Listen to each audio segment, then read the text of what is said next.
Hi friends, आज हम शुरू करेंगे द कलर पर्पल। एक्चुअली ये एक लेटर सीरीज़ की स्टोरी है जिसमें सैली गॉड को और नेटी अपनी बहन सैली को पत्र लिखती है। सैली 14 साल की एक ब्लैक गर्ल है जो गॉड को लेटर्स लिखती है। नॉवल के एंड में 3 साल बाद वो अपनी लाइफ जीना सीखती है, वो भी बिना किसी मेल डोमिनेटेड सोसाइटी की मदद के। वो पूरी ज़िंदगी लाइफ से कुछ ना कुछ सीखती रहती है। उसकी ज़िंदगी का सबसे बड़ा चैलेंज भी यही होता है कि ये मेल डोमिनेटेड और प्रेजुडाइज सोसाइटी उसे भगवान का स्वरूप भी मेल के रूप में ही दिखाती है। वो सोचती थी कि गॉड एक ओल्ड सफ़ेद दाढ़ी वाले आदमी है, फिर बाद में वो जब खुद अनुभव करती है तो उसे पता चलता है कि god does not have any shape and gender. Sally अपने फर्स्ट लेटर में गॉड को बताती है कि उसके पिता अल्फोंसो ने उसका रेप किया है। अल्फोंसो उसे धमकाता है कि वो गॉड के सिवाय ये बात किसी से भी ना कहे। सैली 2 बार प्रेग्नेंट हो जाती है और उसे स्कूल से निकाल दिया जाता है। वो 2 बच्चों को जन्म देती है जिन्हें अल्फोंसो अनाथ आश्रम में दे देता है। अनाथ आश्रम में से एक प्रीस्ट फैमिली उसे ले लेती है। सैली की मां के मरने के बाद अल्फोंसो उसकी शादी अल्बर्ट नाम के शादीशुदा आदमी से करा देता है। शादीशुदा ज़िंदगी भी सैली के लिए दर्दनाक साबित होती है। उसे अल्बर्ट के बच्चों को पालना पड़ता है, पूरा घर संभालना होता है और रोज़ अल्बर्ट की पिटाई खानी पड़ती है। सैली के लिए थोड़े समय के लिए सभी चीज़ें अच्छी होने लगती हैं जब उसकी बहन नेटी उसके साथ कुछ समय के लिए रहने के लिए आती है। दुर्भाग्यवश अल्बर्ट नेटी को अपने घर में रहने के लिए मना कर देता है। वह शर्त रखता है कि जब तक नेटी उसके साथ रिलेशनशिप बनाने को राज़ी नहीं होगी तो वह उसे रहने नहीं देगा। नेटी उसके घर से चली जाती है। वो उसका पीछा करता है, उसका रेप करने की कोशिश करता है, पर वो बच जाती है और भागकर उसी पंडित के पास पहुंच जाती है जो सैली के बच्चों को पाल रहा होता है। नेटी को उसी रेवरेंड फैमिली में भी मेड की जॉब मिल जाती है, पर उनमें से किसी को ये नहीं पता होता कि रेवरेंड फैमिली जिन बच्चों को पाल रही है वो सैली के ही बच्चे हैं। रेवरेंड फैमिली समय समय पर बाहर देश में प्रवचन के लिए जाती रहती थी। एक बार वो अफ्रीका के लिए जाते हैं जहाँ उनका एक आदमी बीमार पड़ जाता है, तो वो नेटी को उसके स्थान पर अफ्रीका चलने का ऑफ़र देते हैं। नेटी खुशी खुशी हाँ कर देती है। जब नेटी अफ्रीका पहुँचती है तो वो सैली को बहुत सारे लेटर्स लिखती है। उसे बहुत चिंता रहती है कि उसकी बहन उसके लेटर्स का जवाब क्यों नहीं देती है। नेटी सैली को एल्बर्ट के बारे में भी लिखती है, पर सैली को नेटी का एक भी पत्र नहीं मिलता है। एल्बर्ट का बड़ा बेटा हार्पो 15 साल की एक लड़की सोफिया से प्यार करने लगता है। वह जल्दी प्रेग्नेंट हो जाती है और वो दोनों शादी कर लेते हैं। हार्पो अपने बाप की तरह सोफिया को दबाने की कोशिश करता है जैसे वो अपनी वाइफ सैली को करता था, पर सोफिया काफ़ी स्ट्रांग होती है और वो वापस लड़ती है।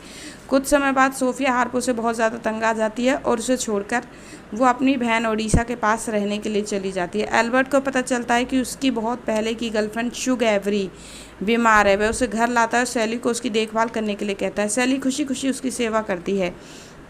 सैली ने शुग एवरी को एक फ़ोटो में देखा होता है जिसमें वो उसे बहुत सुंदर लगती है।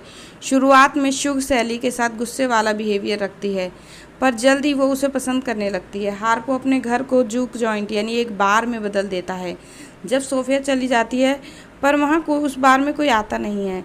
वह शुग से अपने जूक जॉइंट में एज ए सिंगर काम करने के लिए कहता है। वह राजी हो जाती है। एल्बर्ट जूक जॉइंट में सैली को जाने से मना कर देता है, पर शुग उसे ज़बरदस्ती ले जाती है। शुग के गाने पर वहाँ अच्छी खासी भीड़ जमा हो जाती है और शुग अपना गाना सैली को डेडिकेट करती है। कुछ दिन बाद शुग जाने की तैयारी करती है, पर सैली उसे जाने से रोकती है और बताती है कि एल्बर्ट उसे रोज़ पीटता है और उसके यहाँ आ जाने से उसकी पिटाई बंद हो चुकी है। अगर वो ऐसे चली जाएगी तो वो उसे फिर से पीटना शुरू कर देगा। शुग उसे प्रॉमिस करती है कि जब तक सब कुछ ठीक नहीं हो जाता वो वहाँ से नहीं जाएगी।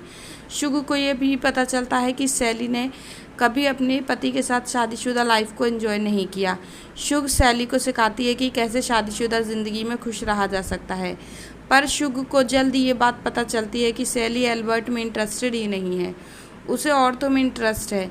इस तरह शुग और सैली पास आते हैं। एक दिन सोफिया हार्पो के बार में अपने नए बॉयफ्रेंड बस्टर के साथ आती है। वह हार्पो को वहाँ देखती है और उसे डांस के लिए कहती है, पर हार्पो की नई गर्लफ्रेंड की को उससे बहुत चिढ़ होती है और वो सोफिया को एक थप्पड़ मारती है। सोफिया भी उसे एक ज़ोरदार मुक्का मारती है और उसके दांत तोड़ देती है। कुछ समय बाद सोफिया टाउन में एक मेयर और उसकी वाइफ मिस मिल्ली से मिलती है। मिस मिली उसे अपने बच्चों की आया की जॉब ऑफ़र करती है। जब सोफिया मना कर देती है तो मेयर उसे एक थप्पड़ मारता है। मेयर को ये बात उसकी बेइज्जती लगती है कि सोफिया जैसे छोटी लड़की उसे जॉब के लिए मना कर रही है। और पर सोफिया भी कमज़ोर नहीं होती, वो मेयर को घूसा मारकर नीचे गिरा देती है। सोफिया को गिरफ्तार कर ले जाता है, उसे 12 साल की जेल हो जाती है। स्क्वीक को सोफिया को बाहर निकालने के मिशन पे भेजा जाता है और उसे कहा जाता है कि वो मेयर के घर में मेड की जॉब करे। स्क्वीक वार्डन के पास आती है और वो उसका रेप कर देता है। शुग एवरी अपने नए हस्बैंड ग्रैडी के साथ एल्बर्ट और सैली के पास वापस आ जाती है। शुग सैली को बताती है कि एल्बर्ट उससे नेटी के लेटर्स छुपा रहा है और अब तक नेटी ने जितने भी लेटर्स भेजे थे वो उसने सैली को नहीं दिए। सैली को गुस्सा आ जाता है पर शुग उसे शांत कर देती है। नेटी अपने शुरू के लेटर्स में रेवरेंड और उसकी फैमिली के साथ अफ्रीका के ट्रिप के बारे में बताती है। अफ्रीका में ओलिंका जाति के लोग छत पे डालने वाले पत्तों की पूजा करते हैं, यानी उनका ऐसा मानना होता है कि जब तक वो इस लीव्स की पूजा ना करेंगे तो तब तक उनके घर बारिश में नष्ट होते रहेंगे। वहाँ के लोग नेटी को सैम्यूल की वाइफ समझ रहे थे, जिससे कोरिन को बहुत जलन होती है, इसलिए उसने नेटी का सैम्यूल से मिलना जुलना और उसे अपने कपड़े उधार देना भी बंद कर दिया।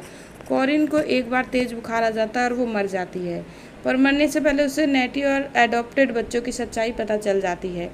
ओलिविया और एडम नेटी और सैम्यूल के बच्चे नहीं थे। कुछ समय बाद ही इंग्लैंड के एक ट्रिप पर जाते हैं। ट्रिप पर जाते वक्त नेटी और सैम्यूल शादी कर लेते हैं। ओलिंका लोगों के गांव से एक रोड सीधी रबड़ मैन्युफैक्चरिंग कंपनी की ओर बनाई जा रही थी, जिसकी वजह से उनका पूरा गांव नष्ट हो गया। ओलिंका लोगों को मजबूरी में अपना ठिकाना बदलना पड़ा। वहाँ की भूमि और भी ज़्यादा बैरन थी और पानी की बहुत ज़्यादा कमी थी, पर उन्होंने जहाँ दूसरी जगह पर शिफ्ट किया था वहाँ ज़मीन का मालिक उनसे पानी के पैसे भी लेता था और जो लीव्स वगैरह और टीन वगैरह उन्हें रूफ़ बनाने के लिए चाहिए होते थे वो उसके भी पैसे लेते थे उनसे। ओलिंका लोग अपनी छत बनाने के लिए जो भी लीव्स वगैरह यूज़ करते थे वो उसका किराया देते थे। ओलिंका जाति के कई लोग मबेल्स जाति के लोगों के साथ मिल गए जो जंगल में रहते थे। ये नेटिव जाति का ही एक ग्रुप था जो गोरों के खिलाफ उस टाइम लड़ रहा था। अफ्रीका पहुंचकर एडम एंड ओलिविया की एक ताशी नाम की ओलिंका गर्ल के साथ दोस्ती हो जाती है। ताशी ने अपने मुंह पर एक निशान बनवाया था। ऐसा माना जाता था कि ओलिंका लोगों में एक रिचुअल है जिसके दौरान औरतों को अपने मुंह पर ये निशान गुदवाना पड़ता था। ये ऐसा वो अपने कल्चर को ओनर देने के लिए करते थे, इसलिए ताशी ने भी ये मार्क्स अपने फेस पे बनवा लिया। पर थोड़े ही समय बाद उसे ये मार्क्स बनवाने पर बहुत ज़्यादा पछताना पड़ा, क्योंकि ये मार्क्स परमानेंट था और उसके चेहरे पर लग गया था और अब वो मबेल जाति को ज्वाइन करना चाहती थी। पर मबेल जाति में ऐसा कोई रूल नहीं था कि मुंह पर निशान बनाया जाए। अब उसे अपने इस निशान से शर्म आने लगी।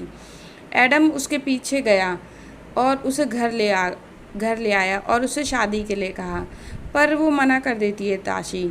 उसे डर लगता है कि अगर वह यूनाइटेड स्टेट में जाएगी एडम के साथ तो कोई उसे वहाँ एक्सेप्ट नहीं करेगा और उसके चेहरे के निशान को देखकर लोग डरेंगे।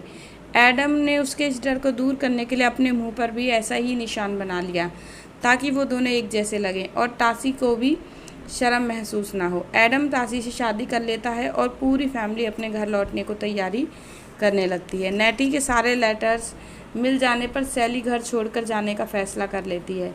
वह एल्बर्ट को बताती है कि वो जा रही है। जब वो उसे रोकने की कोशिश करता है तो सैली उसके हाथ में फॉर्क मार देती है। जाने से पहले वो एल्बर्ट को श्राप देती है कि जैसे उसने अब तक उसकी ज़िंदगी ख़राब की है वैसे ही उसकी भी हो जाए और जब तक उसकी ज़िंदगी ख़राब रहे जब तक कि वो सुधर नहीं जाता। सैली शुक के साथ मेम्फिस नाम की एक जगह पर चली जाती है और उसने वहाँ पेंट बनाने का काम शुरू कर दिया। जल्दी ही वो पेंट पर अच्छी डिज़ाइन करने लगी और उसे काफ़ी ऑर्डर्स भी मिलने लगते हैं। शुग ने उसे कहा कि वह अपने इस छोटे से काम को बिजनेस में बदले और उसकी हेल्प भी की। बाद में सैली को पता चलता है कि अल्फोंसो उसका सगा पिता नहीं था। उसके अपने पिता के मरने पर अल्फोंसो ने उसकी माँ से शादी की थी। अल्फोंसो के मरने के बाद सैली को एक फ़ोन आया जिसमें उसे बताया गया कि उसका घर अब नेटी और सैली के नाम पर है। सैली ने अपना पूरा घर ठीक से सेट किया। शुग अपने नए लवर जर्मेन के साथ भाग जाती है, जो कि एक बांसुरी बजाने वाला 19 साल का लड़का होता है।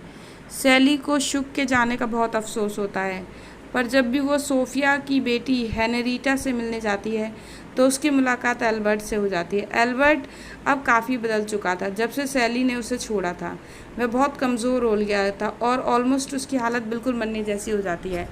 हार्पो अपने बाप एल्बर्ट से कहता है कि वो नेटी के सारे पत्र सैली को भेजे ताकि इस तरीके से सैली का मन उसके लिए बदल जाए। शुग वापस आ गई क्योंकि उसका बॉयफ्रेंड अब कॉलेज जाने लगा था और वो उसे समय नहीं देता था। सैली के पास अब पर्याप्त धन था लाइफ को जीने के लिए। अब सैली उसकी ओर से खुश हो चुकी थी। अब सैली ये सीख चुकी थी कि लाइफ को जीने के लिए किसी के दबाव में नहीं रहा जा सकता है। यानी लाइफ तभी जी जा सकती है जब हम इस लाइफ को बहुत अच्छे से जिएं और बिना किसी के डोमिनेशन के जिएं और बहुत ही मन से जिएं। ये सब चीज़ देखकर सैली जब वो लेटर्स को देखती है तो वो दोनों बहनें गले मिलकर बहुत देर तक रोती हैं। सैली इस बात पर भी बहुत ज़्यादा रोती है कि उसके बाप ने उसका रेप किया, लेकिन आज उसको बहुत तसल्ली होती है कि जिसने उसका रेप किया वो उसका बाप होता ही नहीं है। इसलिए वो नेटी और शैली दोनों मिलकर अपना दुख बांटती हैं। अब वो अपनी ज़िंदगी बहुत ही अच्छे ढंग से जीने लग जाती है और वो ये समझ जाती है कि लाइफ को डोमिनेटिंग बनाकर अच्छे तरीके से नहीं जिया जा सकता है। इस लाइफ को खुशियों से तभी भरा जा सकता है जब वो ऐसे इंसान के साथ जी जाए जो उसकी भी रिस्पेक्ट करता हो और वो उसकी करती हो। दोनों को एक दूसरे का कंपेनियन होना चाहिए, ना कि dominator. So thank you guys. यहाँ ये आपकी स्टोरी पूरी होती है कलर पर्पल। आई होप आपको ये अच्छे से समझ आई होगी और आपको समझ आई हो तो प्लीज़ चैनल को सब्सक्राइब कीजिएगा, वीडियो को लाइक और शेयर ज़रूर कीजिएगा। Thank you.